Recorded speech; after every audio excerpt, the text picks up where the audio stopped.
Hello and good morning. My name is Rob and I am a church planter here in beautiful Squamish, British Columbia. I'm filming this right on my front porch early in the morning with the Squamish Chief rising behind me. Squamish, if you've never been here, is a gorgeous place. It sits at the end of the southernmost fjord in North America, and it is known for its outdoor recreation, things like rock climbing, mountain biking, trail running, hiking, paragliding, windsurfing, all the things I'm sure you love to do. But no matter what you like, when you come here, you're amazed by the natural beauty of the place. And what I want to do today is take you to some of my favorite spots in Squamish. It's not just to prove how great a place it is. It's not just to say you should move here, which you should. But there's actually another reason I want to take you to these places, because I want to give you a glimpse of the character of God through His creation. I want to encourage you to spend time out in nature wherever you live, and I want to ask you to help preserve God's beautiful second book. Before we go actually right up the Chief behind me, I want to pull out a classic book, Steps to Christ by Ellen White. It's one of my favorites, a classic that really lays out the journey that God invites us on. What's interesting is that in the very beginning of the book, the very first sentence, you're going to read these words. It says, "Nature and revelation alike testify of God's love." Now, when it says revelation, it's not talking about a book of the Bible called Revelation. It's talking about the way that God has revealed Himself through the Bible. And it's saying that nature and the Bible, Revelation, alike testify of God's love. That is amazing. Do you grasp this? That they're both speaking of God in similar ways? You know, if this is true, we should be intentional to experience and enjoy and learn in and through nature. If this is true, just like we read the Bible every day, maybe we should spend time in nature every day. And if this is true, we should protect nature and the environment, stand up for it, just like we speak so strongly of and try to protect the Holy Bible. So let's take a look. Let's see what nature can teach us and how we can live amongst it. Let's start by going up the Chief. All right, here we are at the top of the Chief, and wow, what an incredible day it is. Look at this view. Down below us is the Howe Sound, which is the southernmost fjord in North America, as I mentioned, and across the way you can see that some fresh snow landed and settled on the Tantalus Mountains last night. Man, what a glorious, fresh, beautiful day it is.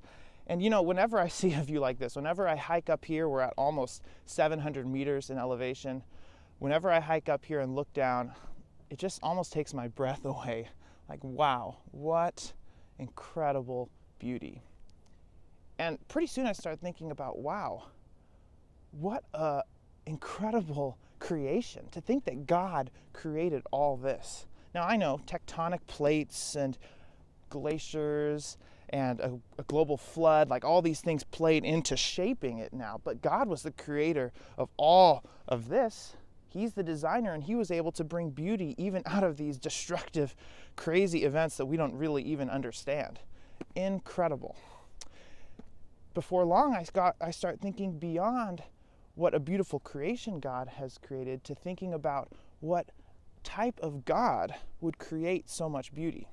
I guess what I mean is you can tell something about the creator by what they have created. You can tell something about the artist by the art they have made.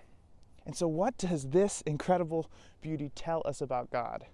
It tells us that He is a God of beauty, that He values aesthetics, that He has a taste for art, and He likes to blow us away by the beauty of the earth. I think He made this for us. You know, when I think about these things, I immediately start thinking about the character of God. And there's a passage in the Bible that I want to turn to. It's found in Psalms chapter 19. And here it's quite the passage, because the first 6 verses just talk about the incredible beauty of the natural world. And I'll read those to you. It's perfect to read them here, to be honest. The heavens declare the glory of God. The skies proclaim the work of his hands. Day after day they pour forth speech. Night after night they reveal knowledge. They have no speech. They use no words. No sound is heard from them, yet their voice goes out into all the earth, their words to the ends of the world. In the heavens God has pitched a tent for the sun.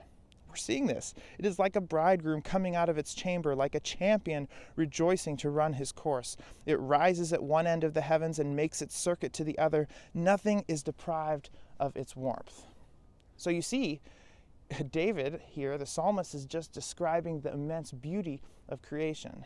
But then something weird happens. I just read up to verse 6 in Psalm 19. Suddenly in verse 7, without introduction, without warning, the theme of the passage changes. It goes from David talking about the beauty of the earth to the beauty and character of God, without warning. And I just can't help but think that when we look at beautiful places like this, when David was writing about the heavens declaring the glory of God, before long he started thinking, you know what? Not only is God's creation beautiful, but God's character is beautiful. God's law is beautiful. And it was only natural that he moved from contemplating the beauty of God's earth to the beauty of who God is. Nature has a way of doing that. Look at this. I was just reading about the sun. It rises at one end of the heavens and makes its circuit to the other. Nothing is deprived of its warmth. And in the very next verse, the law of the Lord is perfect, refreshing the soul. The statutes of the Lord are trustworthy, making wise the simple. And it goes on. When I come up to a place like this, and whenever you see a beautiful view, it may not be at the top of the Chief, but wherever you see beauty in God's creation, the majesty of it all, don't just think about how it takes your breath away. Don't even just think about the fact that God must be powerful enough to create it. Think about God's character and how God is good and how he loves us and how his law is perfect and how he structures things. Go deeper. Nature has a way of taking you deeper and reminding us of the God that we serve. It's not just in the majesty that we see God, it's in the details. And so next, I'm going to hike back down this long, steep climb to the bottom, and we're going to talk on the forest floor. It's not only in the beauty that we see from the top of the Chief, the majesty, where we can learn about God, but also here at the forest floor. I walked back down from the top of the Chief, and now I'm in the forest at the base, and isn't it incredible? I love this spot, the magnificent tall trees, but then underneath so much life. I think that we can learn just as much about God in the intricacies of the forest floor as we can from the majestic, incredible views. You know, it's kind of like that with the Bible. Not only do we learn about God from the stories and themes as we read big chunks, but you can zoom in on the specific passages, a single verse. If you're a PhD student, you can look at a single word and be just as amazed by the detail and intricacy and beauty that you find there. Turns out that the Bible uses all sorts of little object lessons to teach us from nature about him. And something I like to do with my kids, specifically my 4-year-old daughter Eliza, is I bring her out into the woods, and when we're on a walk, we look for examples of God's love. We look for object lessons in nature. We look at a twig, or at a leaf, or at moss hanging off the rock, clinging for its life, but beautifully with water dripping off of it, and we learn something about God. The Bible refers to all sorts of these sorts of object lessons, and one of them is found in Proverbs chapter 6. Proverbs 6, starting in verse 6, and I hope this doesn't apply to you, but it's a great example of God using small things in nature to teach lessons. It says, "Go to the ant, you sluggard." See why I don't think you want this to be about you? "Go to the ant, you sluggard, consider its ways, and be wise." So it's basically saying, look at this tiny creature in my creation and learn from it. And it goes on, it has no commander, no overseer or ruler, yet it stores its provision in summer and gathers its food at harvest. God is teaching us not to be slothful or lazy through a tiny little creature that we find here on the forest floor. Amazing. But the question is, why is nature so good at teaching us about God, whether we're looking at an amazing view or looking at a bug through a looking glass? I think it has something to do with why all of this was created in the first place.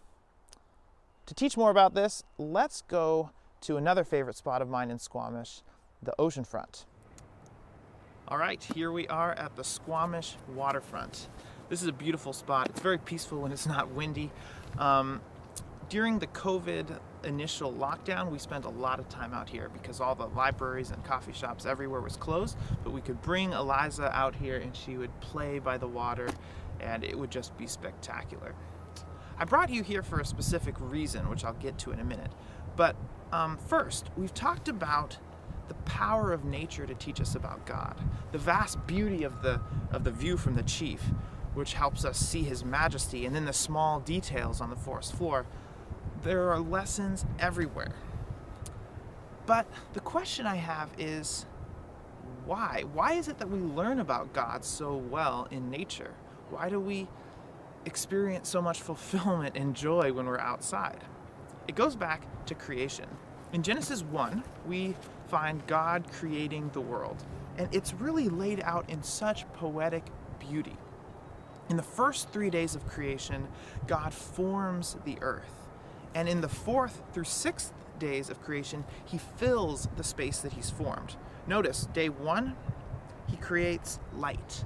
But in day 4, he makes the sun, moon, and stars. On day 2, he divides the sky from the water and the land. And then on day 5, we'll see if I get this straight, on day 5, he creates birds and fish, filling the sky and the water. And then on day 3 of creation, he creates vegetation. He creates plants, making the land habitable. And then day 6, he creates everything that lives on the land, including us. And I'll just throw in that on the 7th day, we have the celebration of this intricate, careful, intentional, beautiful, creative process that God has gone through. The question is, if God spent so much care creating this world with intentionality and purpose, why? I believe it is out of love. And it was specifically out of love for his children, those he created in his image, which is you and me. Look at this. In Genesis 1:27, it says, God created mankind in his own image. In the image of God, he created them. Male and female, he created them. In the image of God, we were made. Now, what does this mean? I can't go into all the details. This is a beautiful subject to study. But think about this. My kids are made in our image, my wife and my image. The love that Bethany and I have for each other produce something that looks like us. 2 very energetic little girls in our case. And we create in our image in order to pour our love on our kids. I'm going to suggest that God did the same thing. When he says that he created man in his image, note that God is love. God created us in his image as the pinnacle act of creation in order to shower his love on us. We who are made in his image, we are incredibly valuable. Can you imagine? We were created because God wanted someone to love, and that someone is you. Here's the thing though.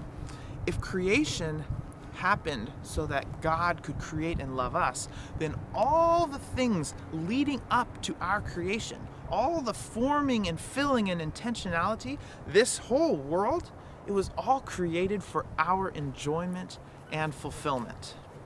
You get that?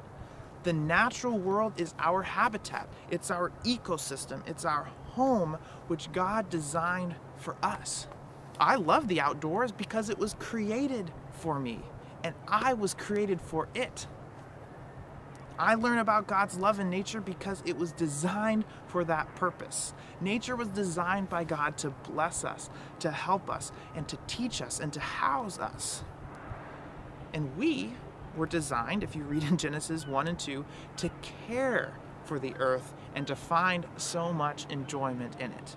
Do you see how our identities and the identity of the creation around us are intertwined?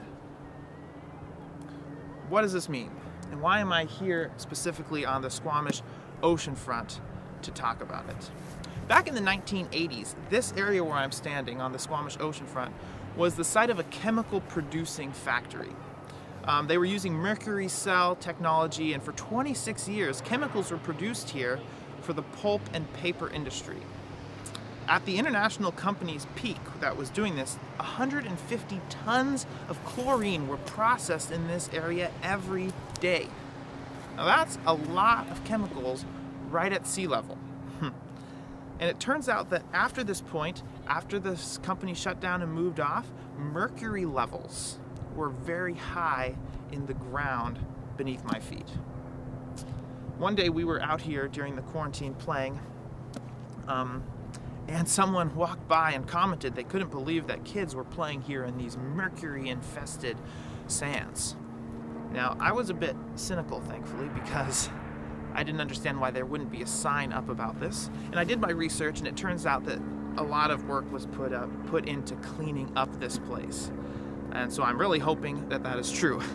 But isn't it sad that a natural environment like this, which is meant to be enjoyed and cared for by God's children of all ages, was desecrated by people in the name of profit? In Genesis, mankind was given creation, all of this, to enjoy and learn from it, but also to watch over it and use it wisely. Unfortunately, we haven't been very good to our neighbors, our natural neighbors. We've harmed the earth, and it is harder and harder to see God and hear God there. And this is why I believe that we should be proactive in getting out in nature to connect with our natural home as God designed it. We can't spend our whole lives living in artificial spaces. We've got to get out and connect with God as He initially intended. And also, we have the duty and the privilege of protecting creation, of preserving nature, places like this, Nexon Beach, so that we can continue to gain the blessing that God designed us to get from them. What does this mean in practice? Are there any practical tips? We're going to go back to my porch to wrap this up and learn a little bit more about what this means. All right, we are back at my house to wrap things up. There is so much more I could say about this topic. It fascinates me. It's so amazing to think about God creating the world for us and the things that we can learn from the natural world. But let me leave you with just a couple specific points for you to ponder and maybe apply. The first one is that God designed you for nature, and He designed nature for you. So you are the object of God's immense love, and at the beginning He poured Himself into creating this world, knowing that you would get to live in it, that you would get to enjoy it and care for it. When you're in nature, you are just where God wants you to be. Which leads me to my other main point, which I illustrated up on the chief and in the forest below, and that is that God speaks especially clearly outdoors, through the majesty of a view and the intricacy of a leaf. God speaks. As I quoted at the beginning, nature testifies of God's love. Wow. So, here are a couple suggestions for you. Three suggestions for applying this to your life. And I want to make it clear that you don't need to live in the outdoor recreation capital of Canada to get the benefit of experiencing God in nature. Here they are. You can be here in Squamish, you could be in Yaletown, and you can still connect with God in His nature and do something to protect and care for it. First practical point is very simple. Go outside. Just go outside. Even if you're not doing anything, just go for a walk. Sit at a park bench. God designed you to be in nature, and even the corner park is going to help your mental clarity, your physical health, and give you a boost, because that's just how you were designed to be. Your outdoor time doesn't have to be adventurous or even sports-based. Just get outside. The second point is more along the lines of caring for nature, and that is this. Adjust your habits so that you preserve God's creation better. Environmental care is a Christian issue, not a political one. Hear me. It is not a political thing to want to care for nature. So, God's second book is worth preserving. Clean air is worth breathing. Green space is worth keeping. So, you may not be able to stop a chemical plant from releasing toxins into the environment, but you can use a ride share or public transportation instead of driving your own car every day, perhaps. Or you can bring your own mug to Starbucks instead of using a disposable one and adding to the landfill. Something that we've started to do as a family recently is go to a zero-waste grocery store in town. It's actually pretty fun. We bring our cans and our jars, our refillable containers, and we refill on everything from oats to chocolate, to baking powder, to yeast flakes. I mean, basically anything you can think of, you can refill and then save the landfill from all these disposable single-use plastics. Of course, this isn't going to solve everything, but it's a specific thing that we can do. And there are other specific things that you can do in order to show that you care about creation, this beautiful thing that God designed for us to live in and enjoy. So, go outside, adjust your habits, and the final thing is change your perspective and look for blessings and lessons around you. You know, we did this up on the Chief, we did this down in the forest floor, we did this on the beach. Just be outside and think about what God might be telling you there about himself. If you have a family, a great idea is to walk with them and give them the task of finding an object lesson, like I mentioned before, something they learned from a leaf or a stone or a bird. In order to see these lessons, though, you have to be looking for them, which is connected to a little sub-point of this, is get outside without your phone or your headphones. I struggle with this. I want to go on a run listening to a podcast, but sometimes I've just got to leave it behind so that I'm aware of the ways that God is speaking to me. There are so many things more I could say about this issue. I'm very passionate about it. But I want to point you to two books as well that you might want to look at if you're interested. The first one is from a Christian perspective. It's called Green Revolution. Coming Together to Care for Creation is the tagline. It's by Ben Lowe. And then the second book is one that I'm reading now. It's very popular right now. It's not from a Christian perspective, but it's a book that speaks about our interactions with nature so beautifully. I'm loving it. It's called Braiding Sweetgrass: Indigenous Wisdom, Scientific Knowledge, and the Teachings of Plants. Braiding Sweetgrass, look it up. Read these books and perhaps you're going to get a fresh, new appreciation for the beauty around us. I want to wrap it up by reading something from the book of Job. Job chapter 12, verses 7 to 10. It says, "But ask the animals and they will teach you, or the birds in the sky and they will tell you, or speak to the earth and it will teach you, or let the fish in the sea inform you. Which of all these does not know that the hand of the Lord has done this? In his hand is the life of every creature and the breath of all mankind." God designed you for nature, and he designed nature for you. God speaks especially clearly outdoors. And do you know what he's saying? He is saying, I love you. The flower petal, the majestic view, the clean air, the singing birds, they're all saying God loves you. I encourage you to position yourself to soak it all in.